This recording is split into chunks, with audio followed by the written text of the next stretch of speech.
Hello future doctors, I welcome you all to this wonderful platform of CATA and aspirants.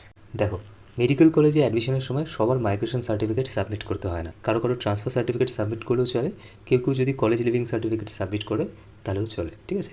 Generally transfer certificate R college living certificate same হয়, but migration সার্টিফিকেটটা কিন্তু different. তো আজকের এই ভিডিওতে আমি তোমাদের সাথে এটা ডিসকাস করব যে কারা মাইগ্রেশন সার্টিফিকেট বানাবে, যাদের মাইগ্রেশন সার্টিফিকেট সাবমিট করতে হবে তারা কি করে মাইগ্রেশন সার্টিফিকেটটা বানাবে, এবং কারা ট্রান্সফার সার্টিফিকেট অথবা কলেজ লিভিং সার্টিফিকেট সাবমিট করবে, এবং ট্রান্সফার সার্টিফিকেট তোমরা কী করে পাবে, কলেজ লিভিং সার্টিফিকেট কী করে পাবে, সেটার ব্যাপারে ডিসকাস করব।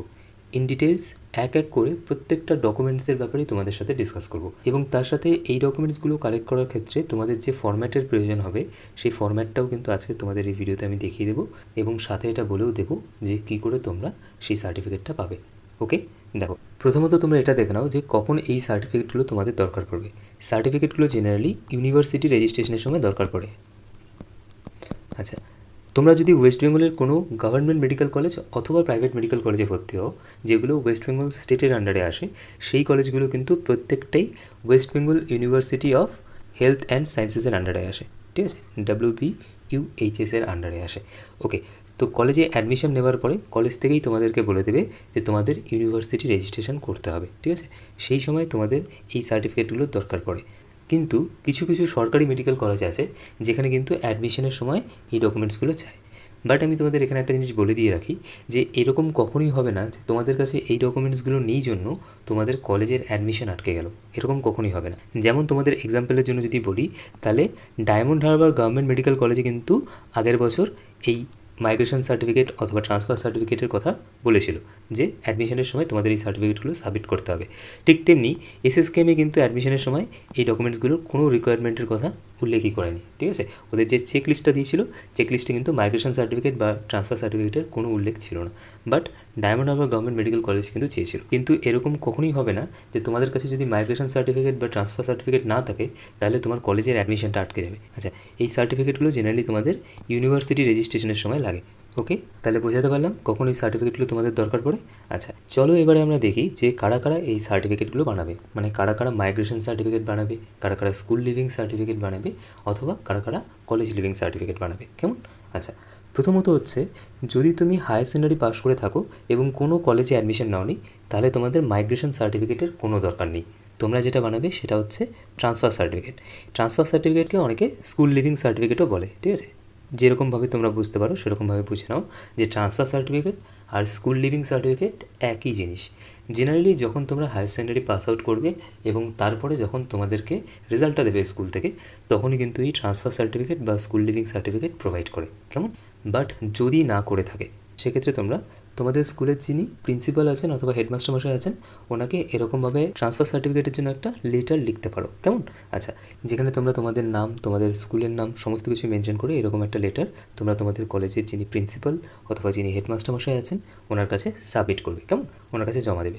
এই লেটারটার যে ফরম্যাটটা আছে সেটা আমি আমার টেলিগ্রাম চ্যানেলে দিয়ে রাখছি, তোমরা চাইলে সেখান থেকে দেখে লিখে তোমাদের স্কুলে সাবমিট করতে পারো, কেমন। এর পরের পয়েন্টটা দেখো, after HS took admission in college but have not done registration। যদি তোমরা কোনো কলেজে অ্যাডমিশন নিয়ে থাকো হায়ার সেকেন্ডারি পরে, কিন্তু কলেজে অ্যাডমিশন নেওয়ার পরে হয়তো বা তোমরা ক্লাস অ্যাটেন্ড করোনি, বা ইউনিভার্সিটি যে রেজিস্ট্রেশন হয় সেই রেজিস্ট্রেশনটা তোমরা করোনি। প্রত্যেকটা কলেজ তো একটা ইউনিভার্সিটির আন্ডারে আসে, মানে কলেজগুলো জেনারেলি একটা ইউনিভার্সিটির আন্ডারে অ্যাফিলিয়েটেড হয়, ঠিক আছে। তো তোমরা যদি সেই ইউনিভার্সিটির রেজিস্ট্রেশনটা না করে থাকো, অথবা কলেজের কোনো সেমিস্টার এক্সাম তোমরা দাওনি, যদি এরকম কেউ থাকো, তাহলে কিন্তু তোমাদের মাইগ্রেশন সার্টিফিকেট বানানোর কোনো দরকার নেই। বিকজ মাইগ্রেশন সার্টিফিকেটটা বানানো একটু হেক্টিক প্রক্রিয়া। তো তোমাদের ক্ষেত্রে আমি বলে দিচ্ছি, তোমাদের কিন্তু মাইগ্রেশন সার্টিফিকেট বানানোর কোনো দরকার নেই। তোমরা সিম্পলি গ্যাপ সার্টিফিকেট প্লাস তোমাদের স্কুল থেকে যে ট্রান্সফার সার্টিফিকেটটা দিয়েছিল বা স্কুল লিভিং সার্টিফিকেট দিয়েছিল সেটা তোমরা সাবমিট করতে পারো। আচ্ছা, এখানে তোমরা আরেকটা জিনিস সাবমিট করতে পারো যেটাকে বলে college living certificate. But I don't think কি যদি তোমরা রেজিস্ট্রেশন না করে থাকো, জাস্ট কলেজে অ্যাডমিশন নিয়ে আছো, এরকম কোনো দিন কলেজে ক্লাস করোনি, সেক্ষেত্রে কিন্তু তোমরা মনে হয় না কলেজ লিভিং সার্টিফিকেট পাবে। বাট স্টিল তোমরা যে কলেজে অ্যাডমিশন নিয়েছো সেই কলেজের প্রিন্সিপালের সাথে একবার কথা বলে দেখতে পারো, কেমন, যে ওনারা কলেজ লিভিং সার্টিফিকেট প্রোভাইড করে কিনা। প্রিন্সিপালের কাছে কলেজ লিভিং সার্টিফিকেটের জন্য অ্যাপ্লাই করার সময় তোমরা যে লেটারটা লিখবে, সেই লেটারটাই তোমরা কী লিখবে তার একটা PDF আমার টেলিগ্রাম চ্যানেলে দেওয়া আছে, তোমরা চাইলে সেখান থেকে দেখে লিখে নিতে পারো, কেমন। আচ্ছা, এরপর হচ্ছে after HS took admission in college and university registration done। যেরকম তোমাদেরকে বললাম, তোমরা যখন কলেজে অ্যাডমিশন নেবে তাহলে সেই কলেজটা যে ইউনিভার্সিটির আন্ডারে অ্যাফিলিয়েটেড সেই ইউনিভার্সিটির একটা রেজিস্ট্রেশন তোমাদের করতে হয়। এটা জেনারেলি যখন তোমাদের সেমিস্টার এক্সাম হয় তার অনেকটা আগে যদিও করে নিতে হয়, বাট এই ইউনিভার্সিটি রেজিস্ট্রেশনটা কিন্তু করতে হয়, ঠিক আছে? তো যদি কলেজে অ্যাডমিশন নেওয়ার পরে তোমরা ইউনিভার্সিটি রেজিস্ট্রেশন করে থাকো তাহলে কিন্তু তোমাদের মাইগ্রেশন সার্টিফিকেট সাবমিট করতে হবে, ঠিক আছে?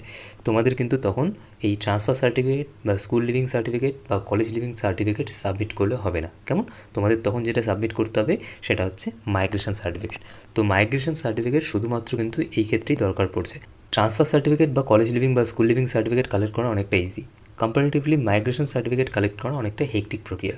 সেই জন্য আমি তোমাদেরকে বলে দিচ্ছি যে যদি তোমরা কলেজে অ্যাডমিশন নেবার পরে কলেজে ক্লাস না করে থাকো বা ইউনিভার্সিটি রেজিস্ট্রেশন না করে থাকো তাহলে তোমাদের মাইগ্রেশন সার্টিফিকেটের জন্য ছোটাছুটি করার কোনো দরকার নেই। তোমরা সিম্পলি গ্যাপ সার্টিফিকেট এবং তার সাথে ট্রান্সফার সার্টিফিকেট বা কলেজ লিভিং সার্টিফিকেট একটা কালেক্ট করে নিও, যদি পসিবল হয়, নিয়ে তোমরা সাবমিট করো, তাহলেই হবে, ঠিক আছে? আর এই কলেজ লিভিং সার্টিফিকেট বা ট্রান্সফার সার্টিফিকেটটা তোমাদের কলেজের প্রিন্সিপালরা প্রোভাইড করবেন, কেমন? আর যদি তোমরা ইউনিভার্সিটি রেজিস্ট্রেশন করে থাকো তখন কিন্তু তোমাদের ইউনিভার্সিটিতে যেতে হবে মাইগ্রেশন সার্টিফিকেটের জন্য। আচ্ছা, মাইগ্রেশন সার্টিফিকেটের জন্য কী করে অ্যাপ্লাই করবে সেটা আমি তোমাদের সাথে ইন ডিটেলসে ডিসকাস করছি। দেখো, ব্যাপারটা তোমাদের আরেকবার সামারাইজ করে দিচ্ছি। যারা যারা কলেজে অ্যাডমিশন নিয়েছো এবং অ্যাডমিশন নেওয়ার পরে যদি তোমরা ইউনিভার্সিটি রেজিস্ট্রেশন না করে থাকো, জাস্ট কলেজে অ্যাডমিশন ফিসটা পে করেছো অ্যান্ড কলেজে খুব বেশি একটা ক্লাস অ্যাটেন্ডও করোনি বা কোনো সেমিস্টার এক্সামও দাওনি, মোর প্রিসাইসলি তোমরা কোনো ইউনিভার্সিটি রেজিস্ট্রেশন করোনি, তাহলে কিন্তু তোমাদের গ্যাপ সার্টিফিকেট প্লাস তার সাথে তোমরা সাবমিট করবে ট্রান্সফার সার্টিফিকেট বা কলেজ লিভিং সার্টিফিকেট, ঠিক আছে?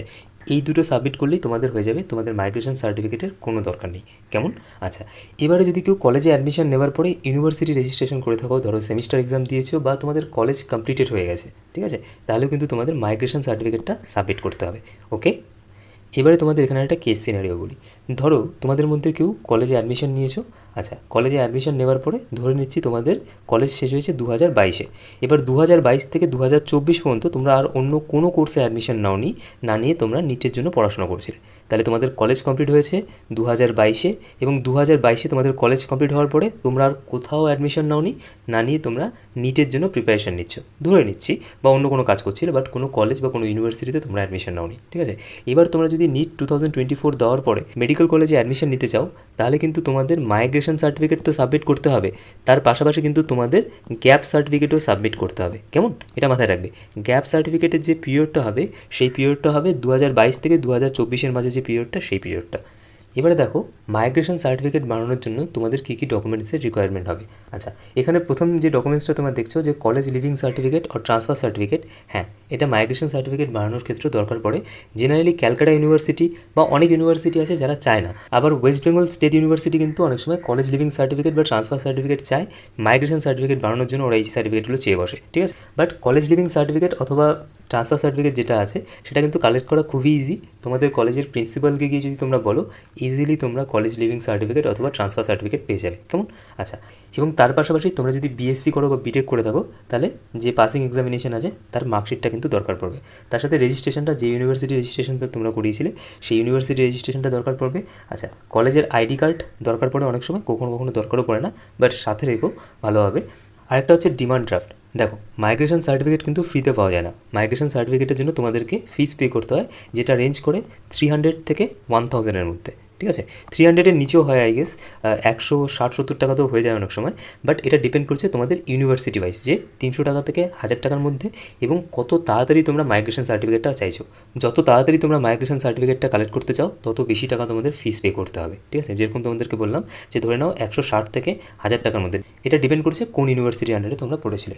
তো সেই ইউনিভার্সিটির ফেভারে তোমাদের যে অ্যামাউন্টটা সেখান থেকে মেনশন করবে সেই অ্যামাউন্টের একটা ডিমান্ড ড্রাফট করতে হবে। ডিমান্ড ড্রাফট করার প্রক্রিয়া আই গেস সবাই তোমরা জানো। তো সেই কলেজের ফেভারে তোমাদের কিন্তু একটা ডিমান্ড ড্রাফট করতে হবে, যে অ্যামাউন্টটা সেখানে মেনশন করা থাকবে, ওকে? আচ্ছা, এই যে ডকুমেন্টসগুলো আছে এই ডকুমেন্টসগুলোর প্রত্যেকটার অরিজিনাল কপি এবং তার সাথে একটা জেরক্স কপি, অ্যান্ড আমি যতদূর জানি তাতে করে জেরক্স কপিগুলোকে সেলফ অ্যাটাস্টেড করতে হয়, বাট আগেই করো না, ইউনিভার্সিটিতে গিয়ে তোমাদের রেজিস্ট্রারকে একবার জিজ্ঞেস করে নিও কি এগুলো সেলফ অ্যাটাস্টেড করবো কি না। আচ্ছা, এবারে ডিসকাস করি মাইগ্রেশন সার্টিফিকেট অ্যাপ্লাই করার কি পদ্ধতি আছে। দেখো, যে ইউনিভার্সিটির আন্ডারে তোমাদের কলেজটা অ্যাফিলিয়েটেড সেই ইউনিভার্সিটিতে তোমরা যাবে, সেই ইউনিভার্সিটিতে গিয়ে মাইগ্রেশন সার্টিফিকেটের জন্য ওরা তোমাকে একটা ফর্ম্যাট প্রোভাইড করবে বা একটা অ্যাপ্লিকেশন ফর্ম প্রোভাইড করবে। এই অ্যাপ্লিকেশন ফর্মটার কিন্তু একটা চার্জ আছে, ঠিক আছে, এবং ইউনিভার্সিটি ওয়াইজ চার্জটা ভ্যারি করে, ঠিক আছে, জেনারেলি 20 টাকা থেকে 100 টাকার মধ্যে হয়। এবং তার সাথে তোমরা কখন সেই মাইগ্রেশন সার্টিফিকেটটা চাও, মানে কত তাড়াতাড়ি তোমরা মাইগ্রেশন সার্টিফিকেটটা চাও, সেটার জন্য আলাদা একটা ফিস আছে। সেই ফিসটা জেনারেলি ডিমান্ড ড্রাফট করে পে করতে হয়। অনেক সময় তোমাদের ইউনিভার্সিটির যে ক্যাশ কাউন্টার আছে সেখানে পেমেন্ট করলেও হয়ে যায়, ঠিক আছে। তো সেটা তোমরা ইউনিভার্সিটিতে গিয়ে কথা বলবে।